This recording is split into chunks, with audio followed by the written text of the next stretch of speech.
দর্শক, আজকের পর্বে একের পর এক এমন সব ঘটনা ঘটেছে যা স্পষ্ট করে দিচ্ছে ঢালি বাড়ির শান্তি আর বেশি দিন টিকছে না।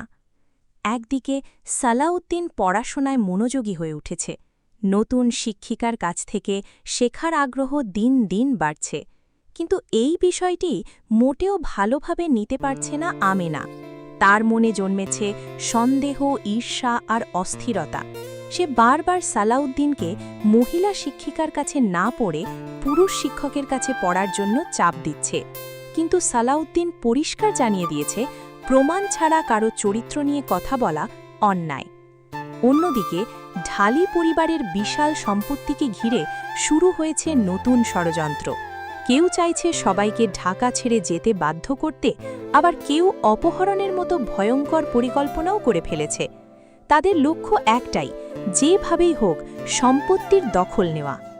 এদিকে পরিবারের ভেতরেও চলছে টাকার হিসেব নিকাশের নতুন দ্বন্দ্ব। কে কত টাকা পাবে, কে বেশি প্রিয় আর কে অবহেলিত, এসব নিয়ে সম্পর্কগুলো আরও তিক্ত হয়ে উঠছে। বড় বউ নিজের ক্ষমতা বাড়ানোর জন্য গোপনে জহিরকে ব্যবহার করছে। তার স্বপ্ন একটাই, একদিন পুরো ঢালি বাড়ির নিয়ন্ত্রণ নিজের হাতে নেওয়া। এরই মধ্যে সালাউদ্দিনের জীবনে নেমে এসেছে আরেক নতুন বিপদ। কিছু চাঁদাবাজ তাকে মাসে 1 লাখ টাকা চাঁদা দেওয়ার হুমকি দিয়েছে। যদিও তাদের পরিকল্পনাতেও ভুল হয়েছে, তবুও মনে হচ্ছে তারা এত সহজে পিছু হটবে না। সামনে সালাউদ্দিনকে বড় ধরনের বিপদের মুখোমুখি হতে পারে। অন্যদিকে ভূমি অফিসে যাওয়া, নতুন প্লট কেনা এবং সম্পত্তির কাগজপত্র নিয়েও গুরুত্বপূর্ণ পদক্ষেপ শুরু হয়েছে। এই সিদ্ধান্তগুলো ভবিষ্যতে পুরো পরিবারের ভাগ্য বদলে দিতে পারে। আর শেষ মুহূর্তে যে মারামারির ঘটনা দেখানো হয়েছে তা ইঙ্গিত দিচ্ছে আগামী পর্বে পরিস্থিতি আরও উত্তপ্ত হতে চলেছে। কামরান ভাইয়ের সামনে আসার পর সত্যটা কি প্রকাশ পাবে, নাকি আসল অপরাধীরা আবারও নিজেদের বাঁচিয়ে নেবে?